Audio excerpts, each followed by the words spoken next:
Hello beautiful soul! Welcome back to my channel. This is Mei Chang. I'm from Japan, Kabayan. Taurus, this reading is for you. Tingnan natin ang iyong 1 to 15 of June 2025. Maraming salamat muna sa mga subscriber, new subscriber, cross-watcher, at sa mga bagong pasok din. Welcome na welcome guys sa bahay ni Ate Aimee. Salamat din sa nakataba ng puso na yung mga comments at sa mga nagpa-personal reading. Marami pong salamat. Kung gusto nyo na energy nyo lang talaga, ang gusto nyo makuha natin, all the details para sa personal reading ay nasa ibaba ng video na ito. This is a general reading. Kunin mo lang sa'yo at itapon ang hindi naman sa'yo. Maaring ito is vice versa. Energy mo, energy ng person mo, o energy ng malapit sa puso mo. Nangyayari, or mangyayari pala. Use your own intuition. Lawakan natin ang ating isipan. I'm only the guidance. Kayo pa rin makapagpapabago ng inyong buhay. Energy reading tayo. Babae, or ano man ang gender mo, ano man ang edad mo, ipasok mo ang energy mo. Okay. June 2025 is meron tayong 15 portal. Explain ko ha, 15 portal, it's more on a little bit of chaotic. May mga magaganap na a little bit of chaotic. Iba dito is mag-getting super active or magtitikip action. Yan, meron tayo, babagatin ko muna yung 1 to 15. At the 4th of June is meron tayong Venus in Aries, sextile Jupiter in Gemini. This is a lucky break para sa lahat, no? Ito yung alap of especially when it comes to lucky break to na, especially sa wealth, love, and creativity. If you manifest love, relationship, be active around the 4th of June, no? Mag-go out ka to a date, message people, kung takot kang sabihin yung feelings mo, ito yung time na to na pwede mong sabihin yung nararamdaman mo sa kanya. Sabihin mo sa kanya na miss mo siya, gusto mo siya, ganyan. O kaya kung ano yung gusto mong sabihin sa kanya. And magkakaroon ito ng magandang resulta or outcome at the end, no? You need mong mag-taking a risk. Lalo, ganun din sa iyong creativity. Kung may mga gusto kang gawin in this 4th of June is, it will bring lot of reward, no? Ang magaganap dito sa iyo in this portal. Siyempre, 4 and 5 din kasi is a fortune favor. Ibig sabihin, papabor sa inyo ang universe, no? With the 5th kasi is we have the Mercury in Gemini, the sextile Mars in Leo. Ito yung makakaisip ka na gusto mo mag-adventure, gusto mo mag-travel, gusto mo mag-invite ng mga friend, tatawagan mo yung friend mo, family mo, ganyan. May mga maiisip ka, may mga papasok sa isipan mo, no? O kaya handun yung mga sitwasyon na maaring, yung mga hindi mo nakikitang friend, maaring kamustahin mo sila, o kaya magkaroon ng ayaan, mga ganyan, no, ng mga friend, or maybe, ito na rin yung time na gusto mo talaga mag-travel or rest or mag-holiday, no, sa iba sa inyo. O kaya yung maiisip mo na gusto mo magpunta in a different places. No, yun nakikita ko doon. Kung ganun, magkakaroon kayo ng mga ganung opportunity of thinking. Mag-go out ka kasi isa ito na way sa'yo na pwede siyang magkaroon talaga ng new opportunity sa'yo, no? May mga magbubukas na new opportunity.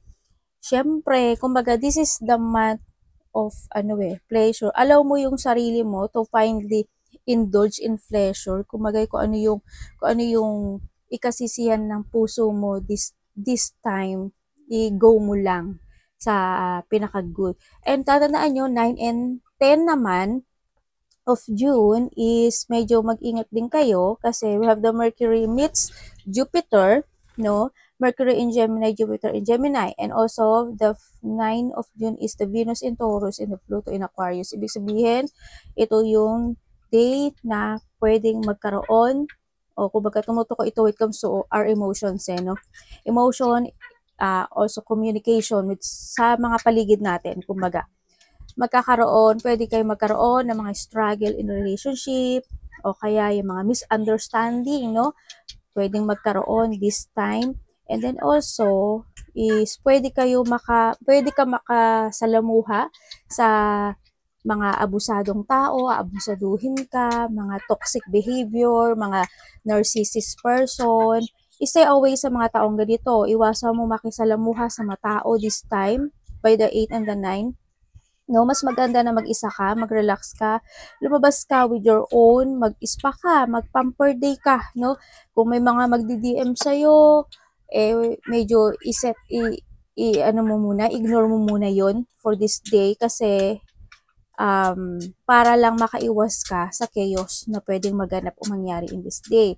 Siyempre, June 8 din kasi is this at time ng iyong genius downloaded. It comes sa sarili mo.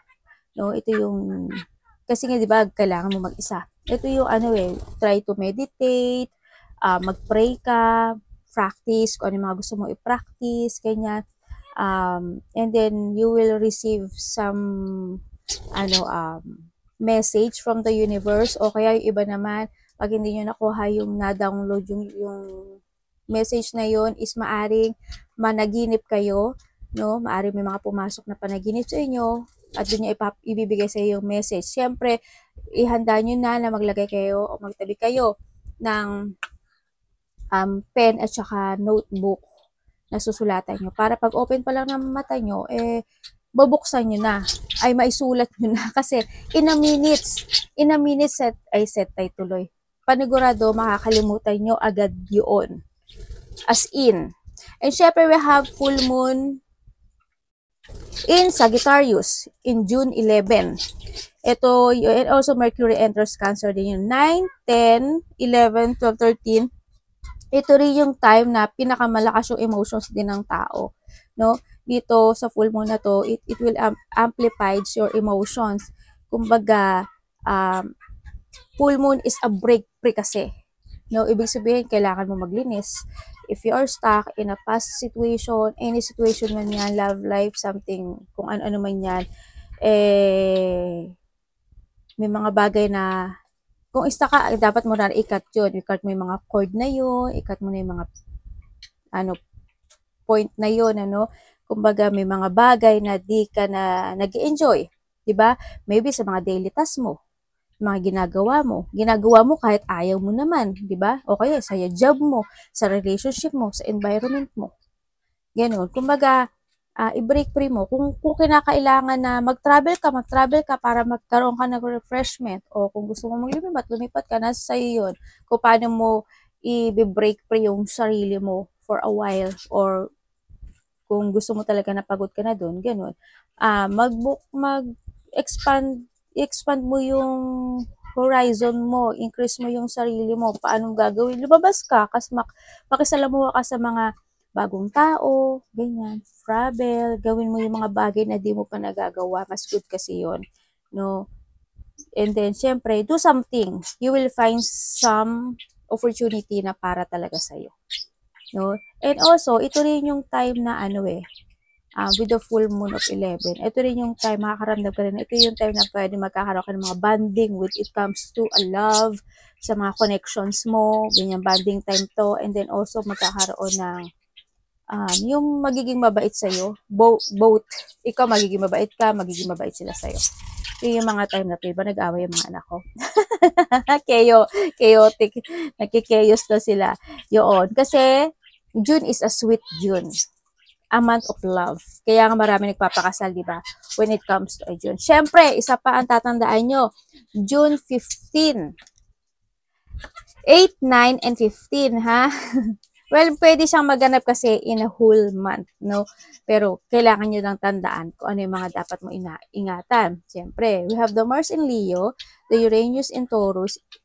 The 5th of June is a warning day sa inyo o sa ating lahat, no? This is a month of a warning day na huwag kang pabigla-bigla. Huwag kang maging impulsive, no? Ibig sabihin, it will bring danger or anger. Kailangan mag-take a pause ka. Pag-isipan mo munang mabuti bago ka kumilos, bago ka magdesisyon, bago ka mag-aksyon, bago ka magsalita, o bago ka magbigkas ng mga bagay o gusto mong sabihin. Huwag ka agad mag-react. Yung mga ganun, ha. Tatandaan nyo palagi kasi talagang payo ko lang naman sa inyo. Kasi yun yung we have the 15th portal. Sa next ko na yung kalahati, 15th portal na pwedeng magaganap talaga, as in magaganap. Kasi yun yung ano ng planetary, ng ano eh. Okay, let's go. The model, unclear thinking, may mga unclear thinking. Baka ito na yun, medyo may mga gumugulo-gulo sa isipan nyo, no? Kumbaga, andito yung buhol-buhol ang traffic. May mga ganun. Ayan yun, na cool ka lang. Kung kailan mo maging cool muna, mag-vacation ka, kung ano man yan. May mga unclear thinking ka o unclear decision making, ano, kung saan mga aspeto ng buhay mo yan. May mga exciting situation. Baka nga iba sa inyo is mag-holiday or any exciting situation na ano, gagawin mo. Siguro exciting plan, mga exciting new plan, ganyan. And syempre, things will not always be this way. A change is coming. Ito na yun. Baka ito na ikaka-excite mo kasi magkakaroon ng transformation sa iyo. Ito na yung breakthrough. News is on the way. Baka ito yung, the exciting siguro is ito. Baka dito ka ma-excite. And also in your transformation happen. Diyan ka, pwede ka ma-excite dyan. Ay, teka lang. Sorrow over a loss. Okay, maraming klase ang loss. Loss of someone, loss of relationship, loss of money, loss of kapamilya, loss of pet, loss of any situation na medyo may sorrow, lungkot. The most difficult part of a situation is over. Ibig sabihin, magkakaroon ng transformation sa'yo. Ibig sabihin talaga may magtatapos sa buhay mo. Or magkakaroon ng, if you are in a trouble situation, siguro it's time muna na mag-take a risk ka, no? Kumbaga, para magkaroon ka rin ng enlightenment. Siyempre, ibang aspeto ng buhay mo, or need to transform sa iba. You need to transform. Fly high. Fly high. Do something na pwede mong ika-relax, no? Ika-transform, kumbaga. And syempre dito siguro is mas more ka magiging mature this time. Sa nakikita ko dito kasi dito sa rainbow, no? Siguro mas more mong maiintindihin yung mga bagay-bagay na pinagdadaan mo when it comes sa lungkot or sorrow, ganyan. Or kailangan mo intindihin. May mga magbabago sa buhay mo this time kasi may mga magtatapos o kung may something happen of ending. Tingnan natin ay yung energy. Taurus.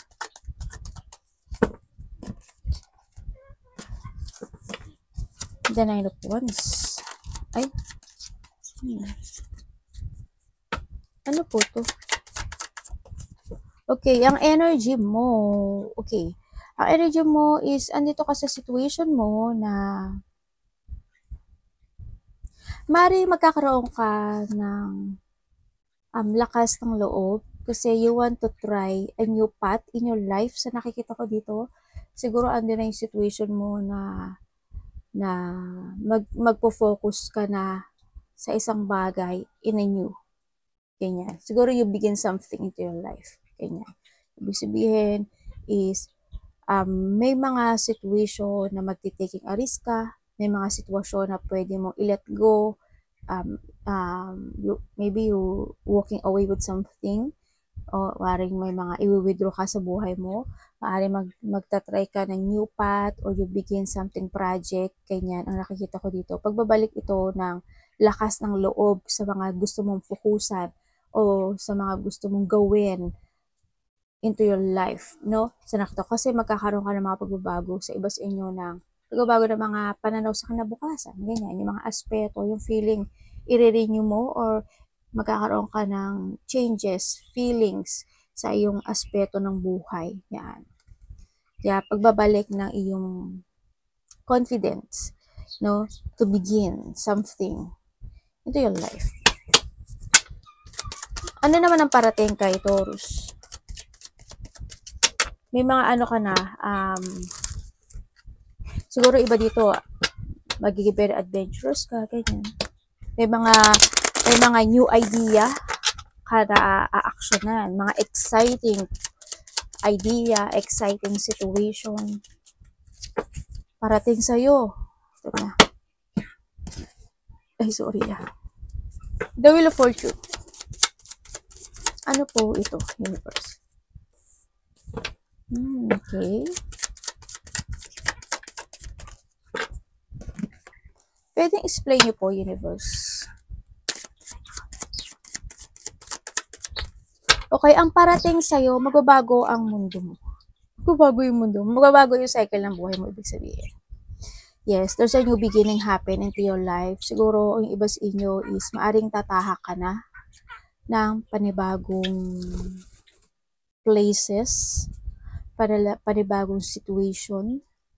And then, ang nakikita ko rin dito is may isang bagay, isa ba dito opportunity to eh? No, siguro opportunity, when it comes to opportunity, a cycle of traveling, ganyan. Maaring you have a travel, no, within the 3 days, 3 weeks, 3 months, mga ganyan. O kaya by June, July, August, September, mga ganyan, or August, ganyan. No, kung ano mang ano yan, maaari magkakaroon ka ng travel sa iba sa inyo, may mga didesisyonan ka with your own dito, maaring nahandun na rin yung sitwasyon na because of, if it comes to a relationship, is because of the breakup, or because of the, distrust, o pagkawala ng tiwala sa isang tao sa buhay mo, or hindi talaga kayo naging compatible when it comes to energy, hindi kayo same pages, maaring magkakaroon ka ng decision making. So start a new beginning with your own, no? So nakikita ko dito, or someone into your life, magkakaroon ng pagtatapos. Ganyan. Ibig sabihin, you begin of a cycle. No, you starting a new beginning into your life. A new direction in your life. May mga plano ka na ipo-forward, or parang iba sa inyo is maybe may mga a-actionan ka to moving forward, to explore, to growth, may mga ipaprogress ka. Paglaya ito no? Iba sa inyo, maaring ilalaya inyo yung sarili nyo sa isang sitwasyon na is not working to you anymore. Yan na nakikita ko ito. Yung mga situation na naging imbalance ka. Kumbaga, nagkaroon ng inequality situation. Ganyan. Either there's a breakup sa iba dito. And also, ang nakikita ko dito, or maybe you're thinking, no? Maybe you're thinking. Pero magkakaroon ka daw ng magkakaroon ka ng, clarity in this situation. Sa iba siguro sa inyo, a project ito, no? Sa iba sa inyo, maybe there's a project situation, ako na desisyonan mo. Yun ang nakikita ko sa iyo. Ang iba naman sa inyo dito, may tao dito na magmamatigas siya, or paninindigan niya yung sasabihin niya na pero ang nakikita ko kasi matigas siya, pero hindi ko na nakikita yung love nitong tao na to. As in, hindi na po. Sorry Aries, Leo, Sagittarius, Pisces, Cancer, Scorpio, Gemini, Libra, Aquarius. Yun. Kung sino man siya, kung ano mang element niya, yun na nakikita ko. Tao na medyo controller or matigas na tao siya. So, nakikita ko dito. Pero wala na siyang love. Or maybe this is you, no? Hindi ko nakikita yung love niya kasi. Parang tumapon na yung love niya. Kumbaga, maari din na this person, or maybe there is a person na, ingay na anak ko, no? There's a person here na maaring ginagamit ka lang, no? Kasi gusto kanya kontrolin. Ganyan. Pero wala yung laba. Need lang ng connection. Ano ang dapat iwasan? Ito. Or maybe, bukuha pa ako ng ibang May taong naghihintay. May taong naghihintay, pero may tao dito na ready na umalis dito. O maaari makapag-desisyon ka or siya, no, na it's time to out in this situation. Kaya nandito si Caterpillar at nandito si Rainbow. Kumbaga, nandito na talaga si Red. Talagang there's a rainbow after the rain talaga. The ending of situation. Dapat iwasan.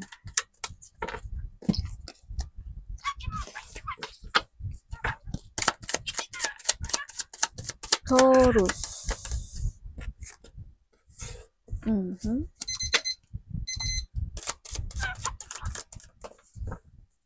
Ayun. Okay, iwasan mo yung manghinayang sa mga bagay na nangyari na, natapos na. No, wag ka na magsisi. Kasi it happened talaga. Ibig sabihin, yun na yung ginawa. Ibig sabihin, meron lang din siyang reminder sa'yo, kaya nangyayari yung mga bagay na yun. No?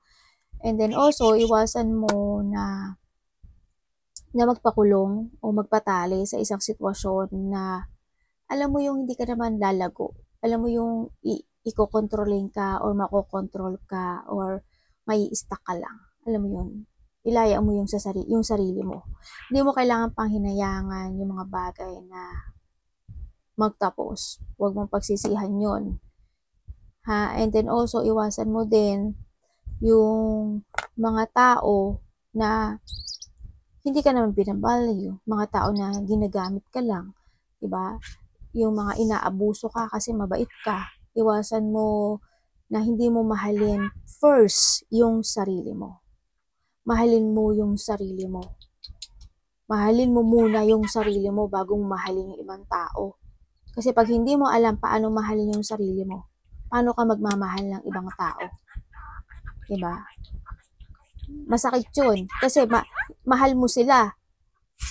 Kung hindi naman nila nakikita na minamahal mo yung sarili mo, kakaya-kayanin ka lang nila. Tatandaan mo yun. Kasi syempre parang, bakit ko nasabi? In-explain ko talaga. Ganito yun eh. Kumbaga, may nagawang kasalanan, halimbawa kung someone into your life.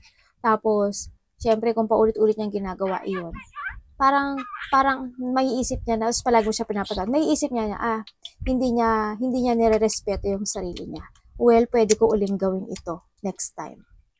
Ganun lang yun.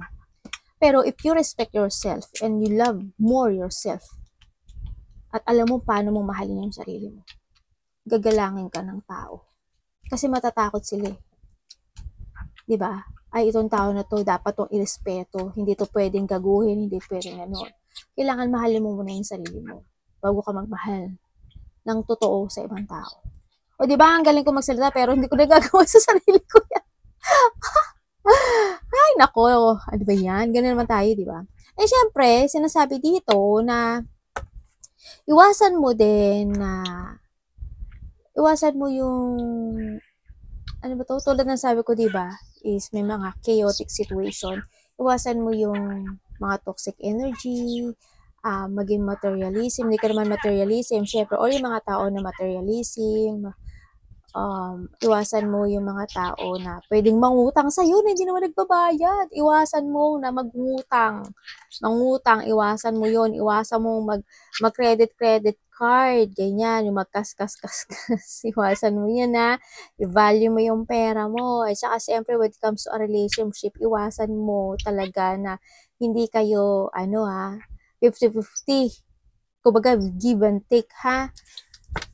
Iwasan mo din na isipin mo na malungkot ang buhay kasi palagi na lang ganito ang nangyayari sa akin. Kumbaga, pinapaalalahanan ka na lang din na wake up, transform. Diba? Tingnan natin na yung love. Love is a lot. Kapatid, anak, magulang, karelasyon. Kung sino man yan. Kaibigan. When it comes to a love, medyo unhappy, no? Itong sitwasyon. May iba't itong mag-asawa. Okay, when it comes to a love, okay. When it comes to love, nagkaroon, sabihin ko muna ha. Aquarius, Gemini, Libra, Aries, Leo, Sagittarius, Taurus, Virgo, Capricorn. Yan. When it comes sa love, itong love na to, wala eh, nagkaroon, pwede siyang sa family mo ha. Pwede siyang related to a family, sa magulang, ganyan. Iba sa inyo, kasal kayo. Maring kasal nga kayo, pero, or relationship to handoon yung sitwasyon na maaring hindi fit in kayo to each other. Maring nagkaroon ng pagpapabaya, hindi kayo nagkakaroon ng teamwork, kanya-kanya, medyo talagang unhappy. itong situation na to, no? Unhappy as in unhappy. Andun yung sitwasyon na hindi siya stable.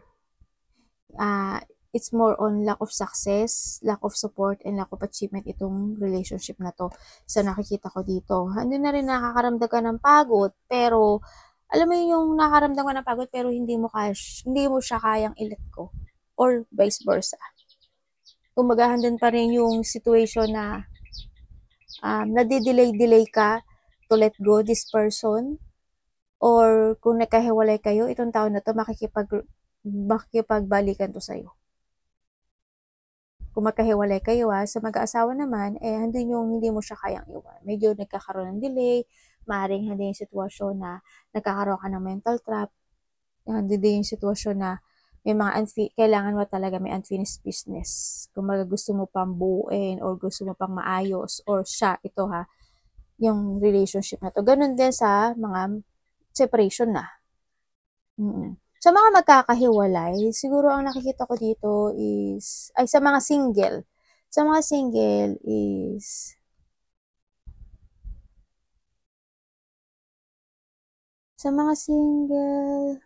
ang sinasabi kasi dito is, may makikilala ka?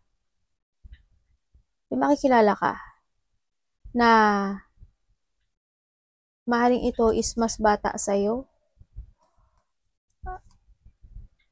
Hindi Sa iba siguro, kayo? By internet kayo magkakakilala nito. Pero is more on chaotic din tong tao na to Mukha may pinagdadaanan din siya kung makikilala mo siya. Sana pag-trust ka sa intuition mo kasi marang may something din sa kanya na may pinagdadaanan siya. Baka hindi pa tapos yung kanya mga pinagdadaanan, pumasok ka sa buhay niya. Mas mahirap yun. Diba?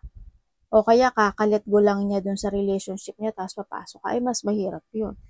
Diba? Parang panakibutas ka lang. Pero nasa sayo pa rin yan. Tingnan natin yun ang salab mo Maring magkakaroon dito ng maring kung hiwalay kayo, makikipag-connection pa to sa'yo. Kasi hindi ko pa nakikita na naka-move on na siya. Tingnan natin na iyong career. Career ni Taurus.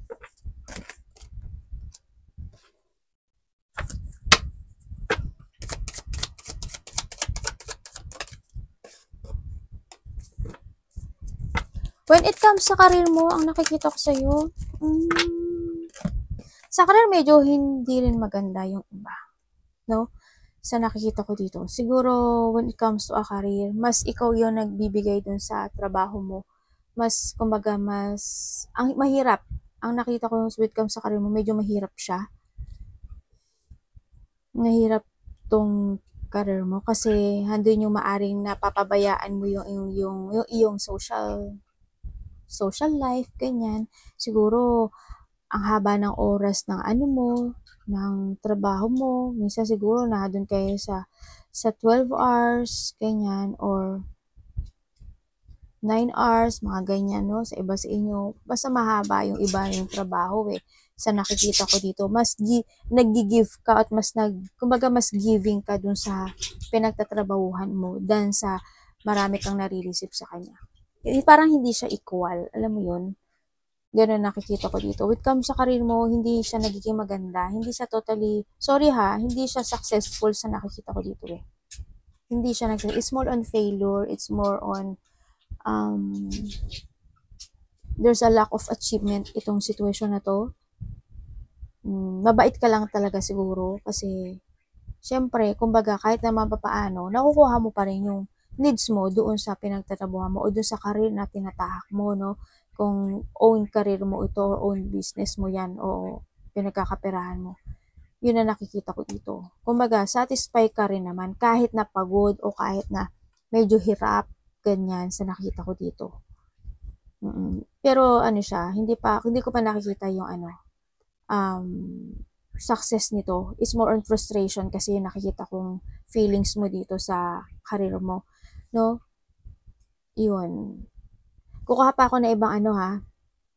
Kukuha pa ako ng ibang ano dito. Ang nakikita ko dito, siguro sa career mo, sa mga kasama mo sa trabaho, may mga disloyal person or there is someone here na disloyal talaga. May mga tao na nandadaya, may cheating, nandito rin yung pinagchichismisan ka o pinag-uusapan ka, no? Sa nakikita ko dito. Ay, sorry. May mga tao na hindi sila supportive sa'yo, wala silang pakialam sa'yo, o may tao, no? Sabihin ko ha, Taurus, Virgo, Capricorn, Aries, Leo, Sagittarius, Pisces, Cancer, Scorpio. Kung ano mang elements yan, yun na nakikita ko dito. May mga tao na arrogante, may mga tao na nangliling lang, o yung company mo nililang ka, di ba? O may mga tao na pwede kang linglangin, dayain, mga ganyan. Mag-ingat ka na lang din. So, or maybe sa iba sa inyo this is your relationship. Anak doon, anak. Gugulo ka na naman eh. Tingnan natin ang yung health. Yung iba dito kasi ano, parang lack of confidence ka na sa career. Parang hindi ko nakikita yung saya mo. Hindi ka masaya. Health ni Taurus. Ano yun? Ano po yan? Dito, no? Dito. Talaga naman. Health niya. Ay, yan.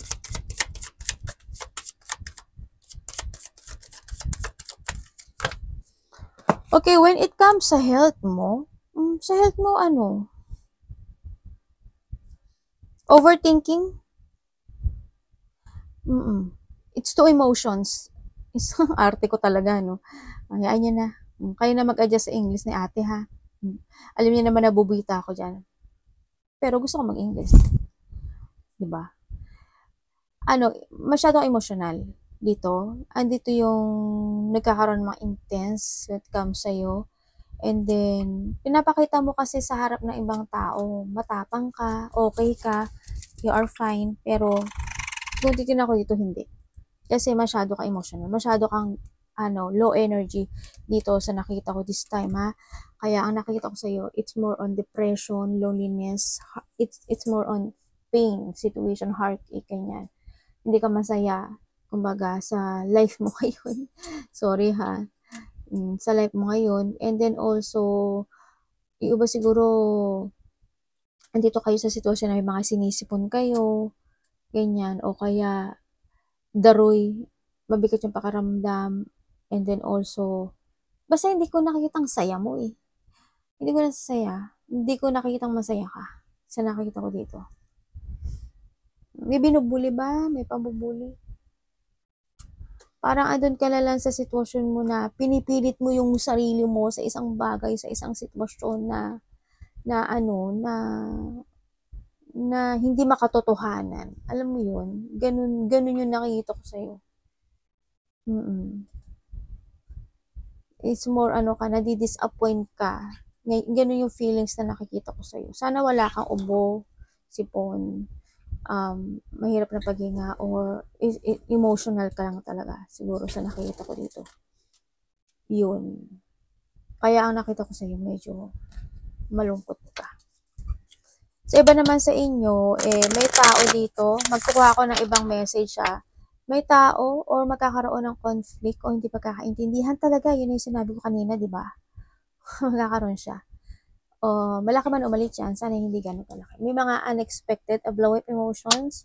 Maaring sa iba is nagganap na to o nangyari kaya masyado kang two emotions dito sa nakikita ko dito. Maaring nagkaroon ng breakup, separation, as in may breakup sa iba kanina.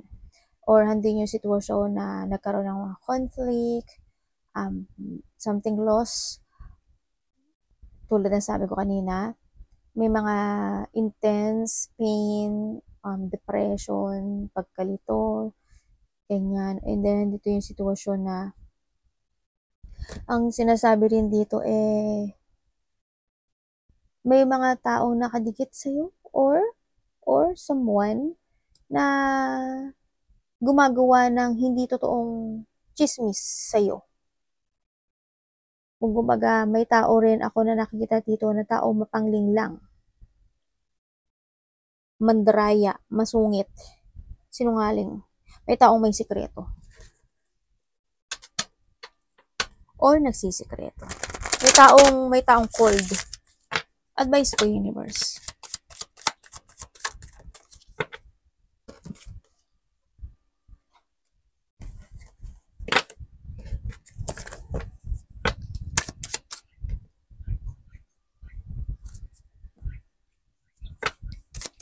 Advice sa'yo.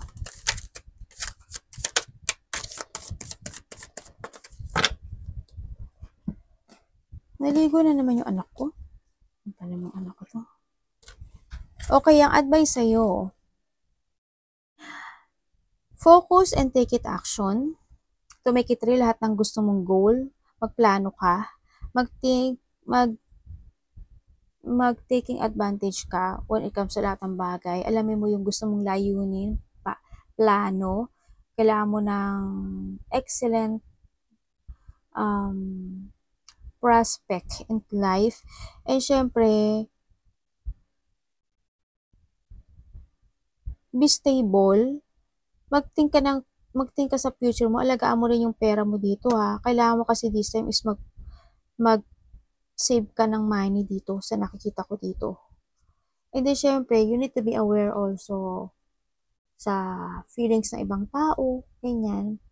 Or andun din yung sitwasyon na be open and alam ko naman na marespeto ka ng mga tao. No, kumbaga, kung may mga blockage na ganyan sa buhay mo at hindi ka nire-respeto, at least ikaw nagre-respeto ka sa kanila. Okay lang yun. No, and give love and support sa mga tao na binavalue ka, pinapahalagahan ka. No, iba dito may anak. Isa. Iba, syempre wala. And then, syempre, focus to your feelings din. Yun. Okay na kailangan mo ng advice, make an advice from someone. Yun. Tandaan mo, you are worthy. You are worthy and value yourself. Kailangan mo ng development sa sarili mo. Kailangan mo ng renewal o alagaan o pahalagahan yung sarili mo this time. Yun. Magplano ka. No? Magkaroon ka ng skill development kung ano yung mga gusto mong gawin. Gawin mo yung mga gusto mong gawin. Sabi ko nga sa'yo, di ba? Kanina. Arigato naman sa God bless.